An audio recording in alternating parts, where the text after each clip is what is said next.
else. Uh, my maternal great grandmother was born in 1875 in Belton or Anderson, I can't remember what, South Carolina. She was one of 11, and they were Broyles. And her mother's maiden name is Chapman in the DNA ancestry, but my grandmother had always written it down as Chatham. So, but everything is recorded as Chapman. And so my mom's side, we can go back as I can go back as on her maternal side, I can go back as quote unquote as far as my great great grandfather's mother and father, like the early 1800s. On her paternal side, Stubbs, they seem to come from like Georgia, I think Mississippi, Tennessee, but bottom line, they all ended up in Arkansas and pretty much Little Rock, Mayflower, Conway area of Arkansas. Like I said, my dad's side, all we do know, all I know, I mean, I knew his mother, Grandma Co. I knew we called her name was Corrine. Well, she called herself Corrine, but we don't think that's her name. But so, and her father's name was Joseph, maybe, but Grandpa, he was also alive when I was born, never met him. But so Howard is that last name. But I'm finding Howards on both maternal and paternal sides. So that's another one of those lovely, Michigan Bulls. So so then that's, and then I've been told that my father's father originally came from like somewhere out like Texas, Oklahoma, Missouri, somewhere out there, and his family ended up in Philadelphia, which is where he supposedly met my grandmother, and which is where my dad grew up. He was born in Maryland, but he grew up in Philadelphia. So there's all kinds of, oral tradition, if you guys want to call it, about my father's family on his paternal side, but unfortunately, there's no way to confirm it easily, that is. And also on his maternal side, I keep forgetting about his maternal grandmother, who also I have no idea what her name is for real, because my grandmother called her Rachel, but we don't think that's her, that was not her name. We can't find a Rachel anywhere, so I have a feeling that perhaps all the Virginia people I'm finding maybe from her, but I don't know. So like I said, so all these people apparently were choosing their names like, you choose what pants you wear, for the day. I don't like that once because that's so-and-so's name. So I'm going to call myself this. So apparently, unfortunately, that happened a bit. So it's hard to, confirm names to try to figure out, trails, because people were picking and choosing their names at will. In terms of moss and burrell, which is how Jerry found me because of the moss, I do find a bunch of mosses in matches. And also Jerry has realized today I have a bunch of burrells too. Burnell. So I have moss and burrells. Burnell. Oh, Burnell, I'm sorry, but I'm showing burrell on No, my no, Burnell. okay, there's Burnells and burrells on Okay. with my within my matches along with mosses. There's a lot of mosses. And it looks like I can go back to like, is there a John Spencer moss? I think is somewhere in my in a couple of the mosses. There's a William Moss. So I don't know. So I don't know how I fit in with I don't know if the mosses are on my mom's side or my dad's side, or perhaps both. Because I'm finding these situations where that happens. That happens. So that's what confuses things more, with trying to figure out how I fit in with the Moss project here, and also trying to narrow down, who I am on my dad's side. So that's a very long-winded, as Jerry would say, lawyer-like answer to who I am. But unfortunately, it's a lot of information. That's what I'm coming up against. Is a lot of, as we say in Utica, a Michigan brew of of stuff going on that it's just hard to sort of whittle it down. Okay, let me ask you a question, and everybody else feel free to ask her something. I'm gonna give you a hypothetical. What happens if you do get your dad's get him tested in the same platform that you're in, and you get his information? What if you had his information right now? How would that help you? It would help. What would help me do is to definitively determine what side these folks that I'm coming across my matches are, and perhaps lead me to who his father was. Because I'm finding people, do you, some of your matches that are high Central Morgans, do you know any of them? The ones on my mom's side, yes. But the ones that I'm calling my green dots, my dad, I don't know who Eddie. they are. Okay, hold it. Eddie, take over from here. What? Take over, Eddie. Take over the questions. Come on. Eddie's like the kid in school when the teacher asked the question. No, what I'm supposed to take over? She's talking. I don't know. I'm lost. Okay, here's where we at. I'm lost. And work with me, yeah, because like we're working to help her. I asked her in her on her DNA matches, does she have a high DNA match that she knows? And what side of the family is that on? Do you have somebody you know that's a DNA match that's on your mother's side? Do you? Yes, that's what Eddie helped me. So you start grouping. You start grouping. That's what I was doing. That's what I'm saying. I'm coming across people who are, when I'm grouping, I'm coming across people that when I go through, I'm like, wait a minute, that person's with my mother, but why are they showing up with my, when I'm grouping through, their shared matches are people that I know are not my mom's side, they're my dad's side. So there's like a grip of the share. There's like groups with both colored dots. Go on, Eddie. You remember I told you when you start grouping, you'll find double kin. Yeah. And that's what you're finding now is double kin. Yeah, so and that's why that surprised me. Yeah, but you still, if you look at the way you group, I showed you how to group. You can distinguish from one side to the other. Is what the purpose of the grouping was. So when you say you don't really know one side, you're actually getting hits on both sides. Right. And once you determine, then if you find a close, if somebody is matching you high, and it's not on your mom's side, it's on your father's side, then you put in an introduction letter that Jerry showed me, and we all need to have an introduction letter and send them to those people that's very high on your list. First, second, and third cousins are the ones you should be working. I did that on both sides. I managed to get there were some a couple of second to third cousins I didn't know who they were, and I thought they were my dad's side, and a lot of fourth to sixth cousins. I did what you said, and like a very small fraction of them got back to me. And and I put in there as much as I could know information about why I was reaching out, what I know about my family, to give them enough information to decide, do I know, but I've heard back from a very small percentage of these people. You gotta get a lot of small response, because you have to also look at when was the last time they was on Ancestry. Yeah. And so you got to get that, but what's the law of average? If you send out 10, you might get one response. About what happened, one or two. And so that's what you're looking for, that one response. Lamisha, there's one person I'm working with. What do you say, Lamisha? Yeah. Lamisha, what do you say, Lamisha? Oh, I'd asked if you had reached out like on LinkedIn or Facebook, if it has their full name, or if you can see names from the tree. Have you looked on there? Not really. Because the thing is that some people don't put their names on there. They use like a username, so they don't put names. And or if it's private information because they're still living.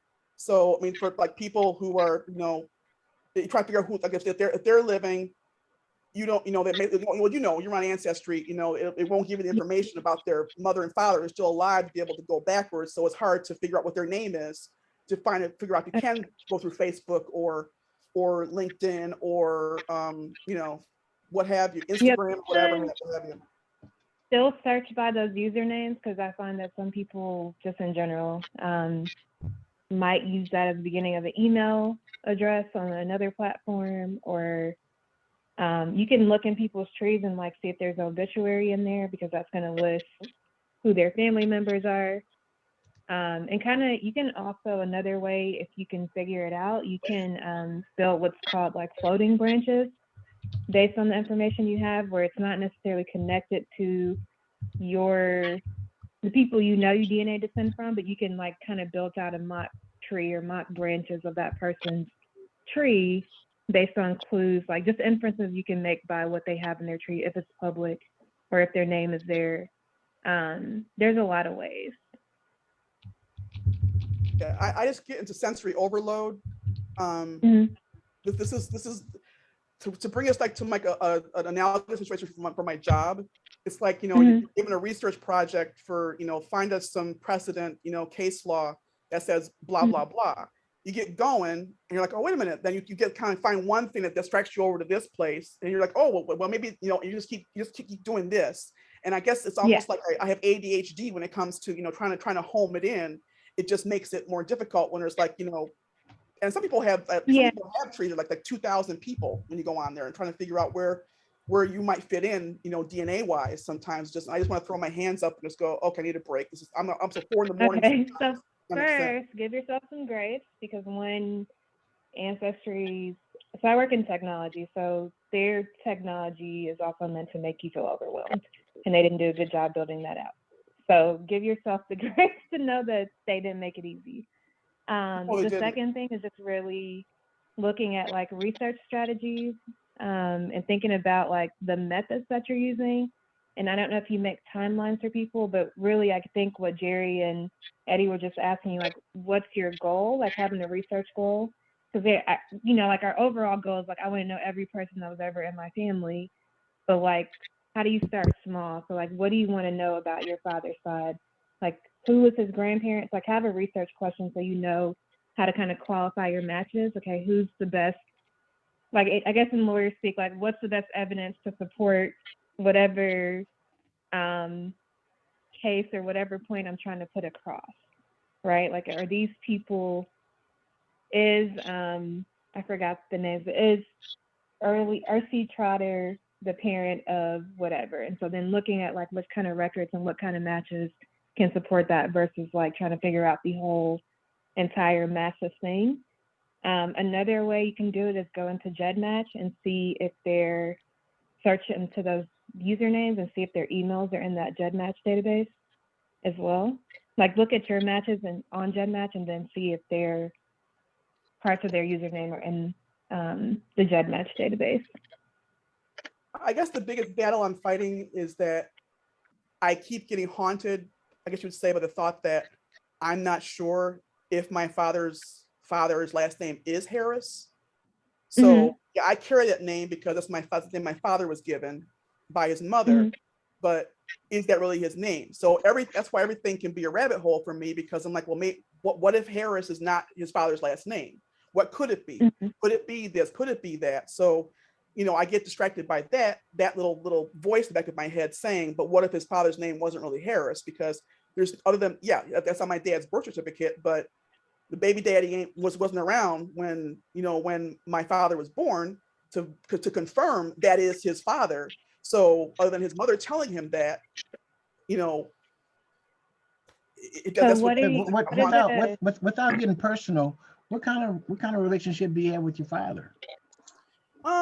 It's cool, but where's he located? Where's he located? Well, it isn't. Where's my dad located? Yeah. He's back home in central New York.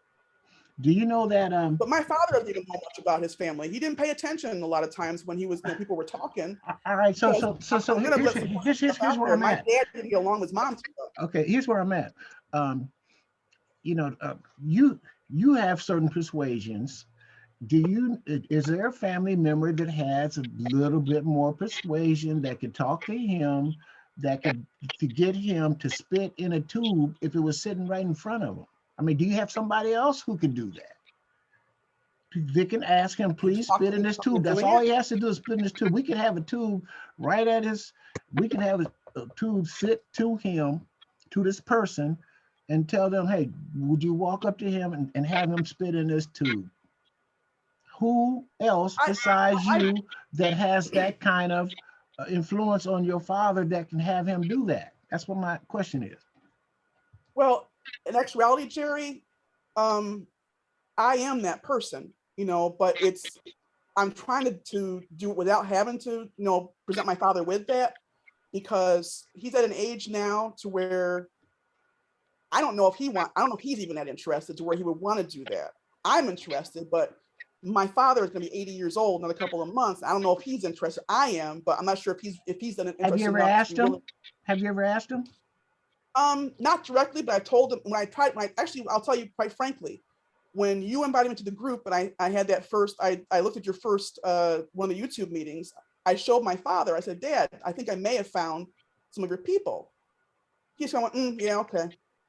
He didn't appear to be interested. So I don't think he's as invested in this in terms of curiosity or there's whatever. A thing that's called the power of persuasion, and definitely there's a power of faith, a power of prayer. So I just want to put that out there, and we'll carry on with that. But like it I would say also it can be done. What I've learned from some other people is like ask your parents, ask people how they feel about reparations, right? Like let them know that, hey, this has been researched in Congress, University of Virginia, Harvard, like all these people, Georgetown, are looking for the descendants of people who were enslaved on these projects. I think we might, I'm trying to prove our connection to that. And this is what they're offering. And then people are, like, hey, I'll take this test right now. How's that sound, like Joe? some kind of other incentive. How's that, Joe? Sound. How's it I don't know if that would be enough to sway my dad. Well, let me piggyback on that. Misha, what happened is we have members here on our, in our group who are a part of that Georgetown project. Mm-hmm. We do have a couple of people who are in our group who are part of that Georgetown project where they want to have some reparations for them. So that is very thoughtful. And see, that's what's so creative. That gives me motivation to keep going. I got other people here who are using their wisdom and knowledge, and we want to help you, Joan. Because it helps us. Did you hear that idea that she came up with? That was a great idea. Reparations. Does your father have brothers or sisters? Not full-blooded, no. And his mother didn't have any more kids beside him. Well, so, past relationships are also valuable because then you can split the DNA even more. Like it depends, right? Like you'll be able to better qualify some of the matches because you know that your dad and his brother share the same mom, but not the paternal. So then you can use that. So that's kind of what happened in my situation. January 31st is the day that I confirmed that my biological father is my father. But what I learned in that was that my paternal grandfather's family, because I wasn't finding my surname when I got my matches, so I was confused for almost 6 months. I have a hyphenated last name, so I wasn't finding any ridges at all. Like the only ridges I could find were me and my dad and his father. And so, but I had these other matches that, they were Jones and another name that I can't remember right now. But what I was able to do was kind of just poke into the match. And then in poking into them, coming back over and, asking everybody a lot of questions, not necessarily like, hey, give me your DNA, but like a lot of questions that would help prove what I was trying to do. Like, who are your neighbors, right? Like if you have a census, did y'all ever live next to whoever it was, right? And then they'll start remembering kind of just talking about other stuff around it and giving you the answers you need. But I'm happy to help you with like looking at the Leeds methods and seeing like if you can get your uncle tested or your aunt or anybody else tested or even their children, trying to help go through some of those half matches. So now I have 3 half grand aunts that I didn't know about. And those were those top first and second cousin matches for me. And what really happened is that my paternal grandfather's father was not the man that we had always, I guess all the elder folks in my family knew that my grandfather had a different father, but not me. And so the man that I knew as my great-grandfather was not my great-grandfather biologically. So that's what was, I'm not technically supposed to be a Ridge. I'm supposed to be a Jones or a Brashears, right? So there's so many other ways to like not let, and I get the frustration because I was like that a few months ago. And that I think that's something we deal with regularly. I'll connect you to some of our group members, but we have people who've been researching for like 40 years, 30 years. They might, even if you join our Jed Match project too, you might find that you have relatives over there too. that might be able to help you cipher through. But all this to say, don't give up. Good. And it's probably right in front of your face. How do we join your GEDmatch private tree? So if you go to the Ancestor projects on GEDmatch, ours is, I'm going to type it here, Black Genes Club. I don't think we can put a direct link, but also on Facebook. Actually, if y'all want to drop your numbers, I can just add y'all because I'm the admin of the project. I can just add y'all while we talk. What was that again? If you put your GEDmatch number, I can add you to the project. Sorry, I have two devices. I'm not sure if one's echoing. Jerry can do that. Okay. No. You asked. Come on now. Jerry can do that. Come on. You asked. You get it. You got all the listings. Diane's our manager. Jerry. Okay, I'll put my kit up there. What's my kit number, Jerry? I got it. You know that. Come on, Jerry. We'll work with you. We work with you, Maisha. Okay. We'll work with you. We get all that information. Help a brother out. We get all that. All right. So this is at this time, we just want to go over just a couple of tools that we have, and we want to work with you on.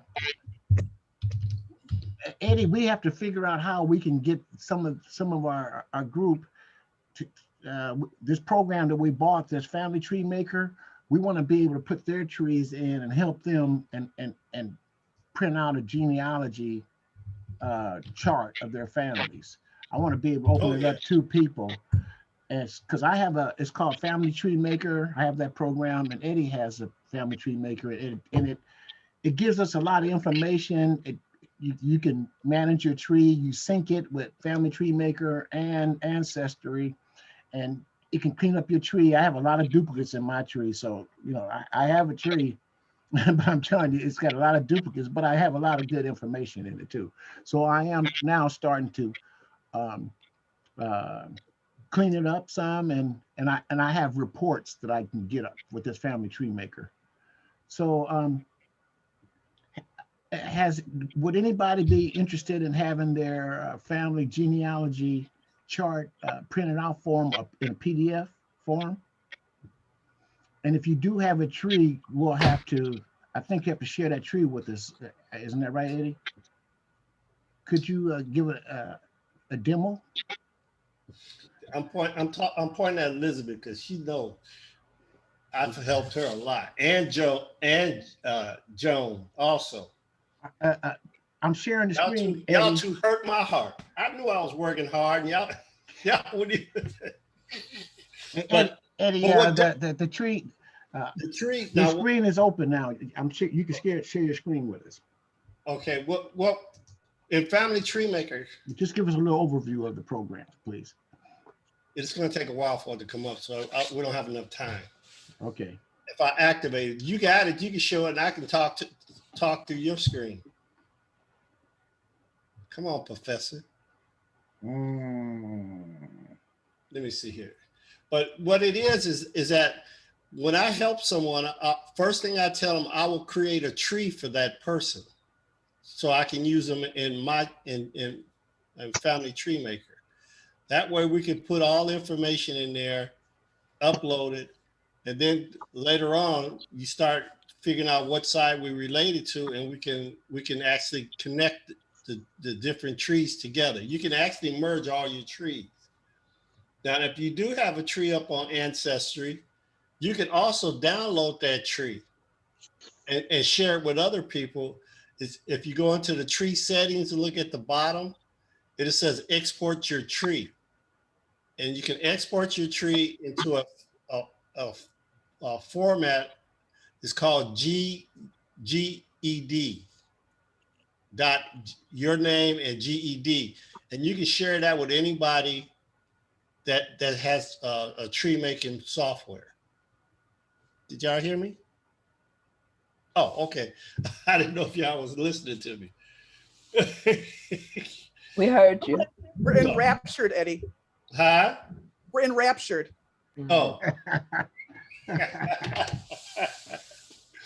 But that's how you do it. But like, I've created over 20 trees, and each one of those trees are with somebody I helped, and I don't publish them unless they want me to, but I keep them.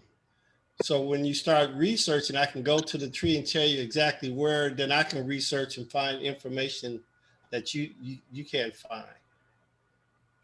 So that's why I always tell everybody, create a tree, and then we can go from there. Okay. Create a tree with the family tree maker? No, you create a tree in Ancestry, then I'll show you how to download it. Then you can share whatever you created with somebody that has the software if you don't have it.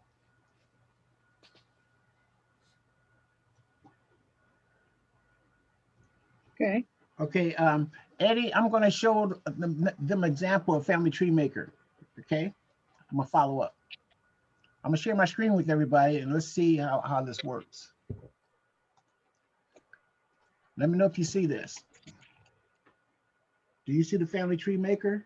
Yep. I do. You see it over there. All right. On the Family Tree, over here, you see my cursor moving around? This is the Family Tree Maker. This is what it does. This is the programming. And what it does is like this has all the people who are in my tree. I can eliminate duplicates, and it gives the information on your ancestors, and it goes over to the side. William Jack Moss it tells where they're at. It talks about his kids over on the side here. So it's a very helpful program. And then when I'm with this information, I can publish it. I can publish the information, and then it comes out into a PDF file. PDF file, and then you can print the information. So let me get back over here. I'm gonna stop sharing. Oh, that was quick, Jerry. I didn't understand what you were doing. But I just gave them an idea of what the program is. Give them the feel of it. You gotta feed them enough so they can bite, so they can buy it. You gotta give them. No. Like Yeah, I'm not. Let's start. Let's help them first. We done bought it already. Let's save them something and help them. We trying to feed them enough. I ain't trying to feed no damn Family Tree Maker and make them rich. Shit, I'm trying to help my family.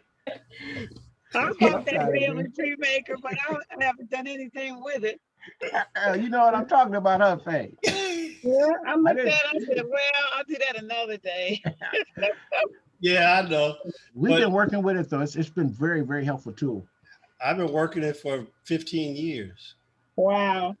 So you see Jerry's tree. Jerry won't tell you, but I set up Jerry's Family Tree Maker too. So yeah, he definitely's helped me. So I give you all kind of credit, Eddie. Yeah. And let me share something else with the team. Okay, here's another thing I got going. Because I talked with Elizabeth yesterday. Yes. Okay, let's see. Let me share this with everybody. Right here. All right, can you see these files that are over here? All these files? Yes. Okay. What these files are, I have a folder under documents. I label it. This was I started this program April 11, 2020, Moss DNA files and records. So I snip a picture of when I'm doing my research. I snip a picture of it and I save it in a file. So during the day, if I'm researching someone, I take a picture of my screen. It's just like a screenshot.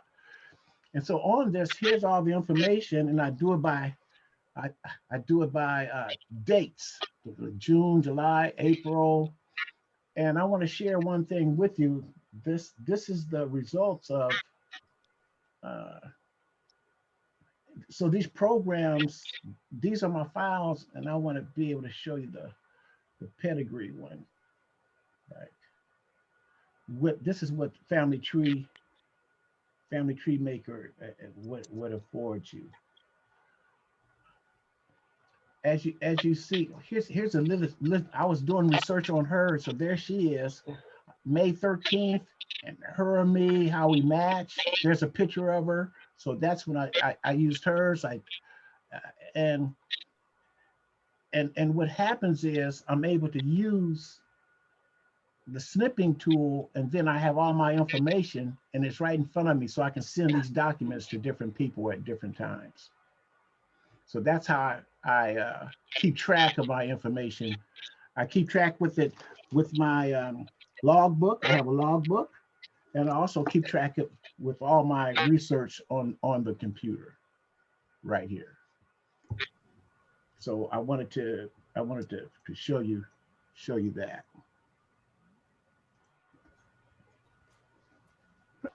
Well, Jay, Faye, can I ask you a question about your, I believe you said you had 3 other ancestry web apps. Is there a big difference in them? Like Yeah. Well, people just use certain ones, so you may not see them on Ancestry because they didn't do that one. But some people have uploaded information like on, I'm looking online now, My Heritage. Yeah. You can upload, of course, a Jet Match. And I got 23andMe. You can use a 23andMe to upload to My Heritage, and Ancestry. They can upload to that too. So I got all those, and that I have Living DNA, and I think I uploaded to that one too. All that is in GEDmatch, right? You can put it in GEDmatch. No. Pardon me? All those are combined once you download the GEDmatch, right? Now you have to upload that yourself to GEDmatch. Okay. I thought GEDmatch was all of those programs. Well, people that took the DNA numbers are all into that GEDmatch. No, you have to put that in there yourself. Oh. Shirley? I'm not that great with it now. Shirley? Ed and Jerry are. Shirley? No. Yeah. Yes. With GEDmatch, you're uploading your raw data from whatever test you took. Like if you did it on Ancestry, you're taking that raw DNA data and uploading it into GEDmatch. And when you see on there, you see those different services listed. That's telling you where that person got their DNA from. So you might see where it says Ancestry or whatever over there. That's telling you where their DNA is from, but it's not. They're not all in there. It's just whatever raw data they uploaded to that service. Right. Some you can't, like Ancestry is stingy. They're like Apple. They don't like to share. So they're very proprietary.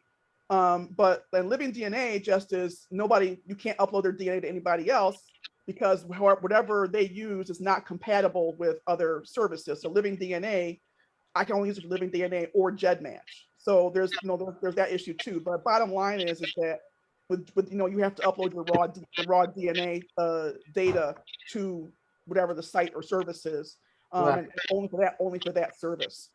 Right. Please allow me to share this exhibit with the group. Okay, this is one of my. Can you see this the census record? I do. Carol, can you see it? Carol Edwards. Carol. Carol.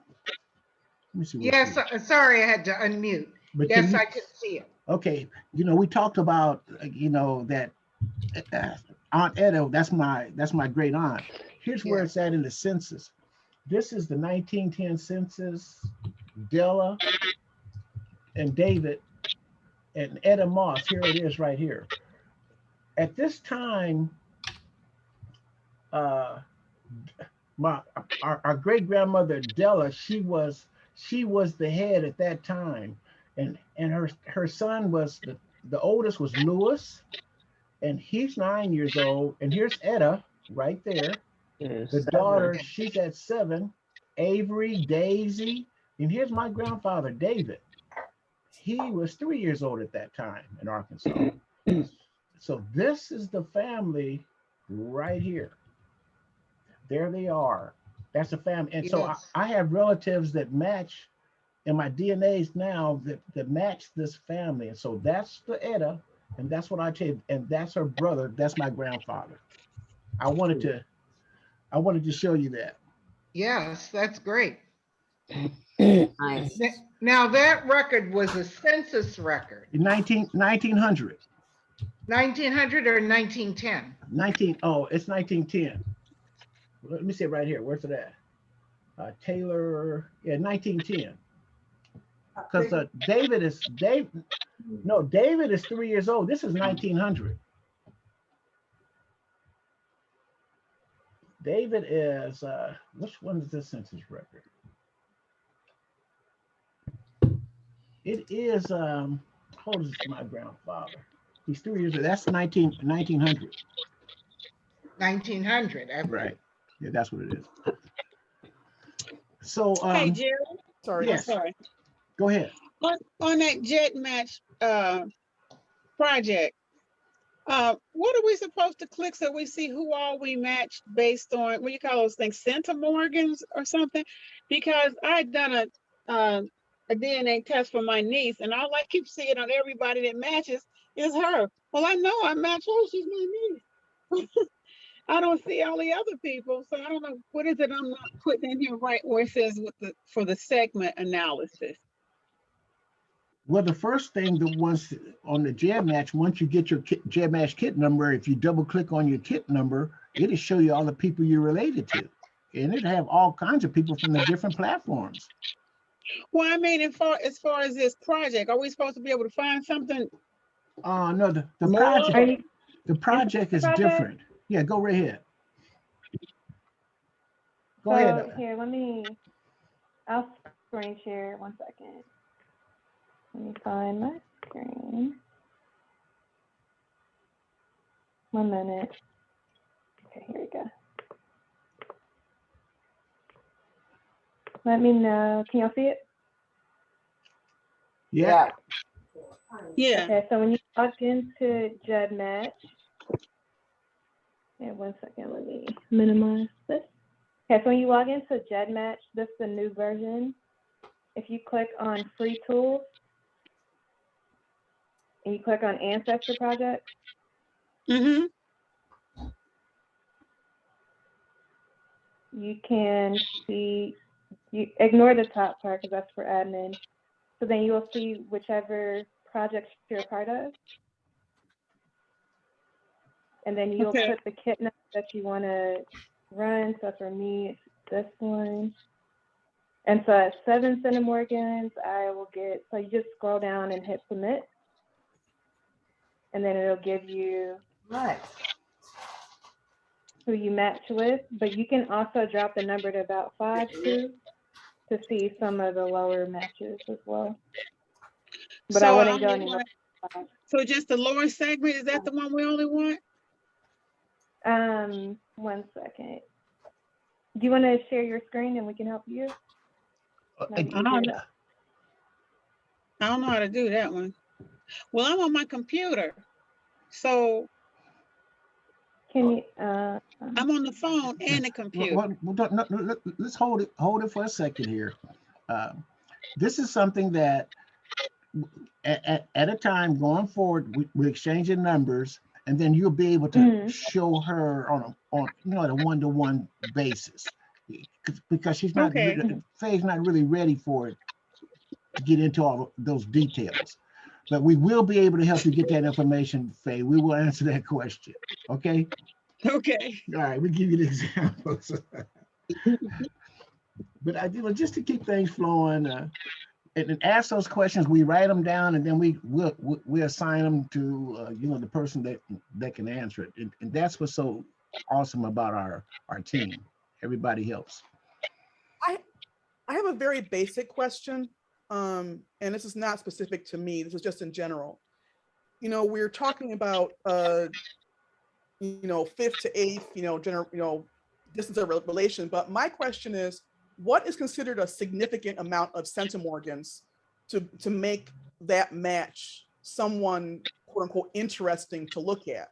I mean, I know in GEDmatch you can set a lower limit, like a minimum for centimorgans to when you do your filters. But what is a significant amount of centimorgans to say that's a significant match to explore further? Are you saying, like, is it based on a research question, or what are you trying to prove with the DNA? Well, when you get your matches on GEDmatch, Mm-hmm. and even on Ancestry, they tell you, how many segments, the length of the segments and centimorgans. So, I'm seeing where, centimorgans can be like 8, or 7, or, or whatever, like low numbers like that. So, but I'm saying, but is so with that in mind, if you're coming across that, what is the smallest amount of centimorgans you would want to take your time to explore that match more for? I mean, do you want to look at someone who got 5 centimorgans, or Eddie, are you doing sign language here? I'm not quite sure what you're. Yeah, 5 is 5, probably the lowest. 5. Ancestry goes to, is it 6 now, or 8 now? GEDmatch will let you go to below, but Ancestry is only going to show you, I think it's 6, 7, or 8 is the lowest they'll show you. But I think it depends on like what you're trying to prove or establish or look at. So are you looking for a common ancestor that was 6 generations ago? Or are you looking for one that was 2? But it could also be another possible, obviously, Let me share with what you're talking about. Okay, you remember a while back, Ancestry changed their format. When you first got on Ancestry, you can go as far as 3 centimorgans to find relatives. Ancestry changed the centimorgans from 3 to a minimum of 7 centimorgans. It's 8. 8 centimorgans. The reason is this. The reason why they changed the format is because when you get down to below 8 centimorgans, you start getting into the white part of Ancestry, and they have been receiving complaints. They don't want to be connected basically with a lot of the slave ancestry. So in order to raise that centimorgan, that cut us out of their DNA. So but you can go in there manually and put in there a lower number of centimorgans to find more people. But it was the move that which they did. It was so that they would because a lot of the white ancestors were getting contacted from a lot of the black ancestors, and they didn't want that to happen. And thank you for that information, Eddie. And I want to follow up on that with you, Joan. I'm gonna answer your question. To answer your question directly, always start with the highest number of centimorgans. And do your research with the highest numbers, because those are the relatives that are closer to you. And another thing depends on your time. The 80-20 rule. Do you want to spend 80% of your time with low value information? When you got people right now who has high centimorgans, second and third, first, hey, those are the ones those are whales. Those are whales. See, when you got a big ocean, you got all kinds of species. But when you go get these whales, those are the big numbers. You want to deal with the big numbers first, and especially with your time. I got more days behind me than I have in front of me. So, I'll be focusing. I get them all.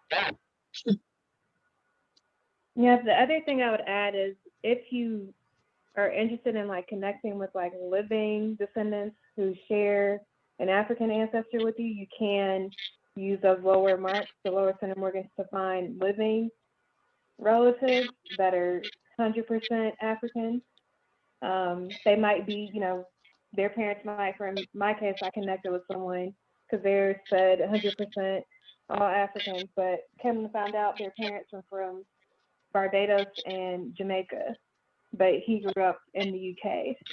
So clearly for me that, that indicates that there was a separation of a family that from somewhere in Africa. So that would be another reason why those lower centimorgans for me are important, because that separation had happened so many generations ago potentially. And Joan, but yeah, again, like Jerry said, the higher centimorgans, the better. And Joan, I I want to meet with you this week in privacy, a private Zoom at your convenience, because what's happening is I'm the one that reached out to you. We do have a connection. It would be better for us to examine it a little bit further so I can see about what branch, and that I can help you with some of the tools on a one-to-one basis to help you. And it helps me too. You know, I don't want to leave you out there without a life jacket. And if I have the life jacket, I want to give it to you. You know what I mean? So let's set up a time when you and I can go over and I can look at my Central Mortgage, yours, and we can do some private research. Because I've done it with Evelyn. I've done it with, each of my people as best as I can. I try to talk to you in person, and then we can tighten up our connection. Is that good with you, Joan? I appreciate that, Jerry. Okay. Yeah, I appreciate that. I look forward to doing that. All right, everybody. We're going with closing comments. Now we're going to start off with Carol, Shirley, and then Misha. Closing comments. Yeah, Eddie, you got something you want to show us? No, I'm gonna leave right now. So okay, let's have your closing comments. Yeah. So I'm gone, and like I said, if anybody wants me to help them, you know how to get in touch with me. And the ones that I do help, if y'all don't respond, I'm gonna hang up on you anyway. so until next time, I'll talk to y'all privately or whenever you want me to. Okay. Okay, Eddie. Thank you. Talk to y'all later. Thanks. All right. Bye-bye. Thank you. Thanks, Eddie. Okay, we'll go with Carolyn, Shirley, and then Misha. Carolyn, please, first. Well, it was nice to meet. It was nice to meet all of you, and to get established with family.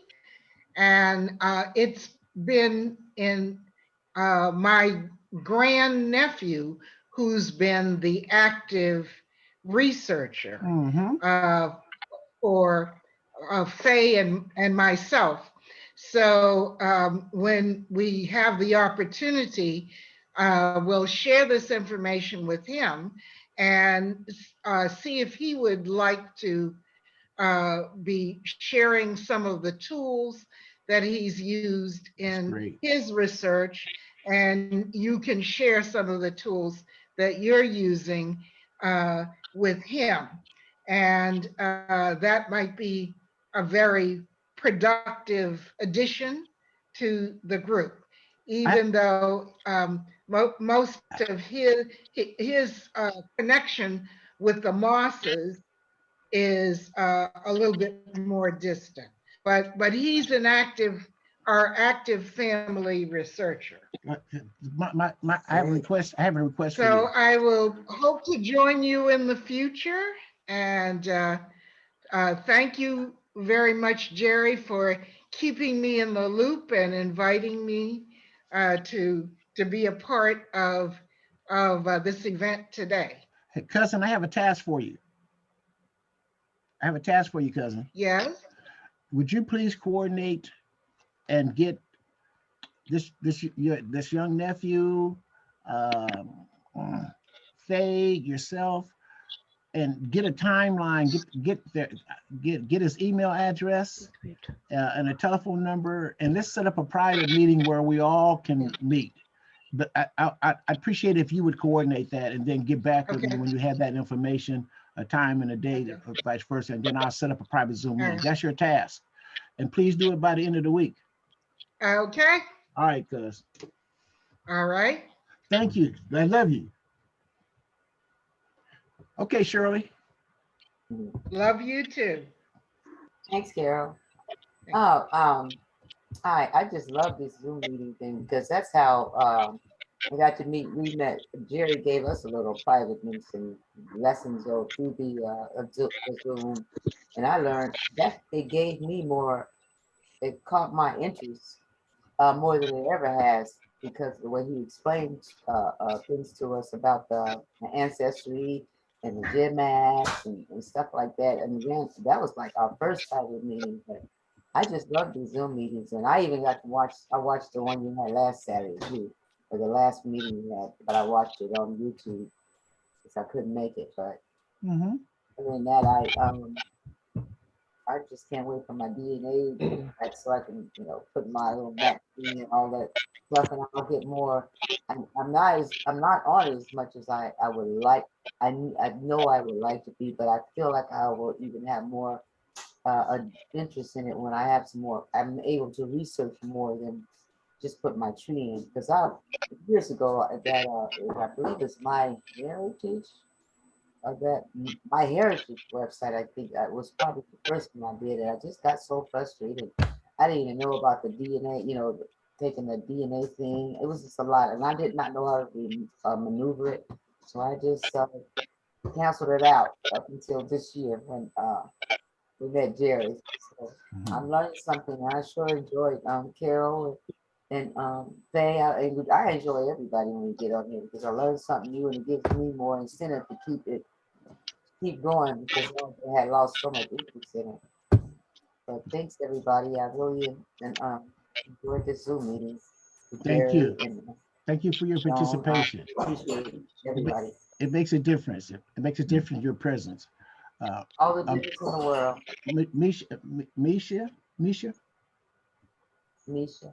Misha, closing yes, comments? thank y'all for having me and welcoming me. I have a few other people that I was just looking at their trees. My other cousins that I know that are descendants of people in that were in southern Arkansas and Louisiana, Texas, all the border communities that we descend from. I was just looking through their trees, and they actually do have mosses. So I'll get with them and try to get them to join the moss project, because one of them has about 40 kids. And so when I look at his tree, he has, I think, about 20 mosses in the tree so far, who are from Arkansas. So I'll connect with him, and then I'm happy to help people navigate any of the other research strategies and methods, because it's something I do every day, all day.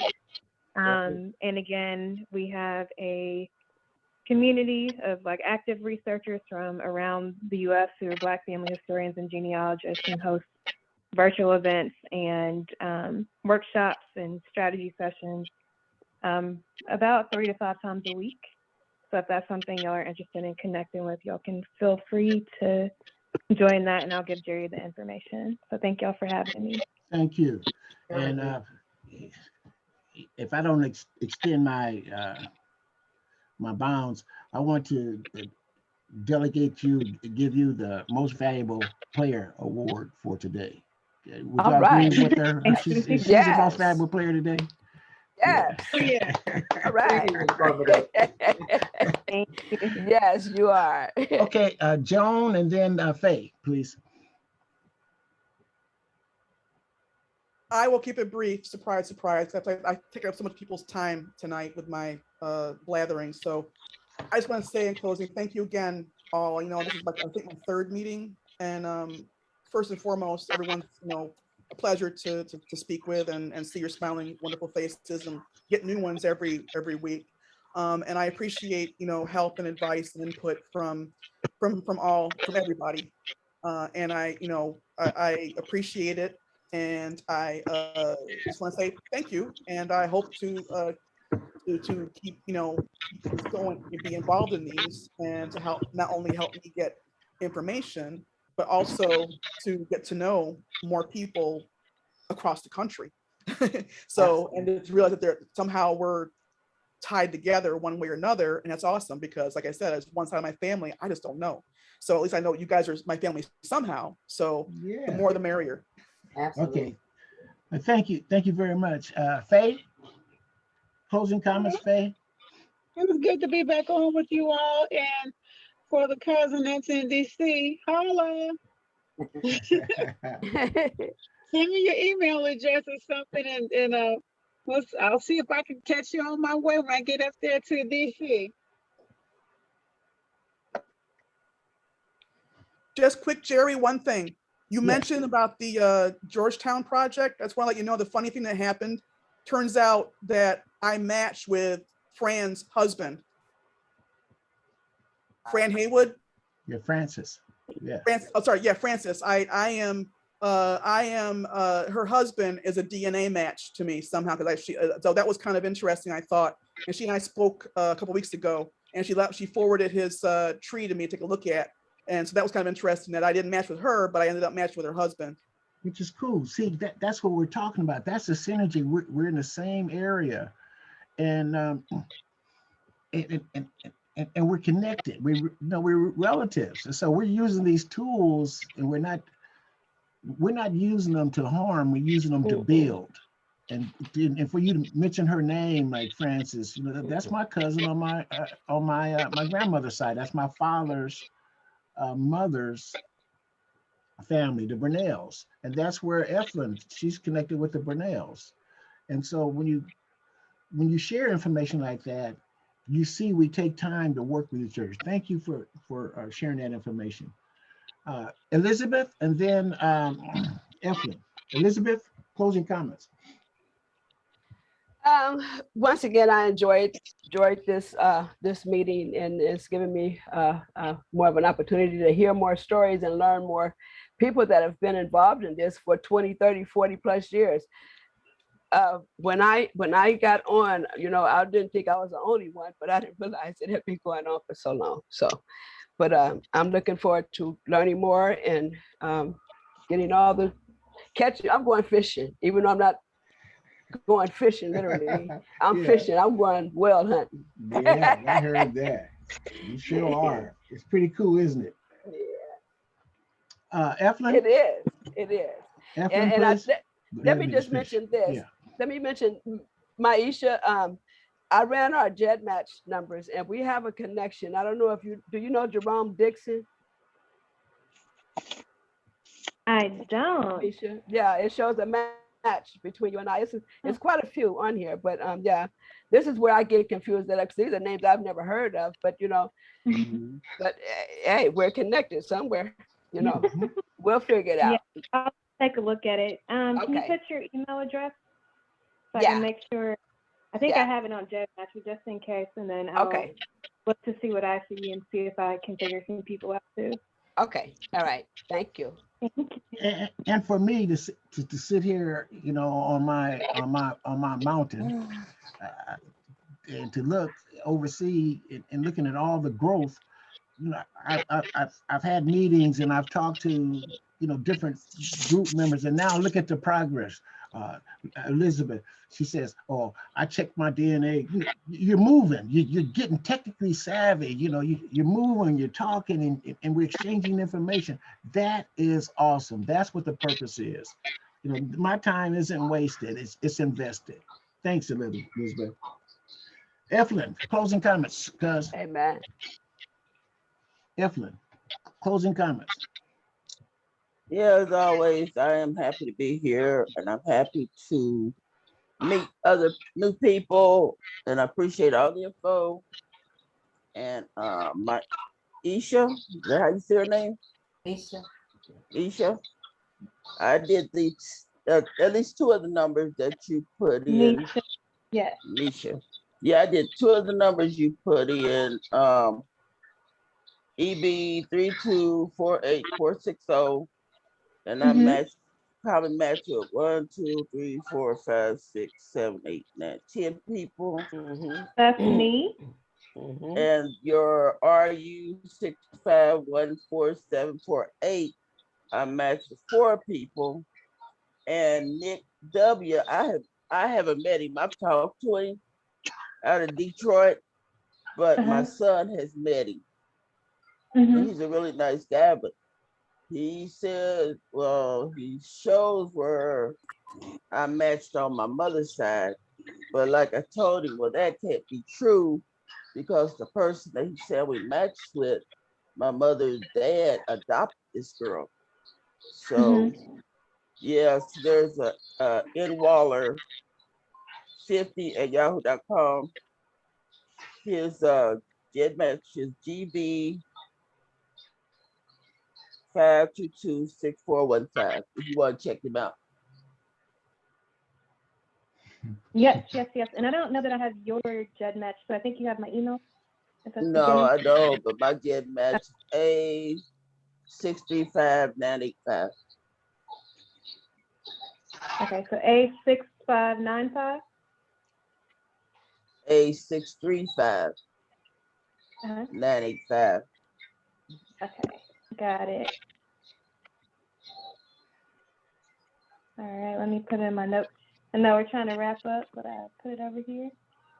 Fine, that's But fine. yeah, I enjoy everybody and I appreciate. Thank you, Jerry. Okay, cuz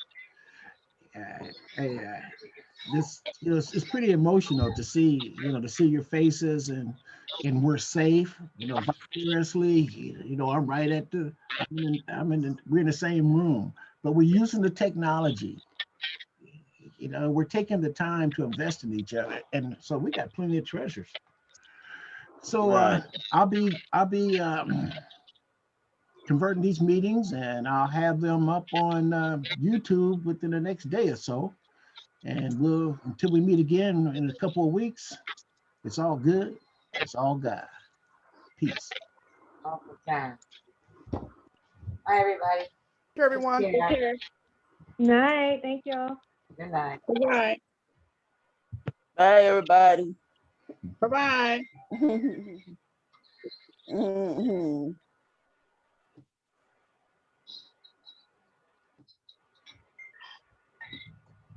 Mhm. Shut her down.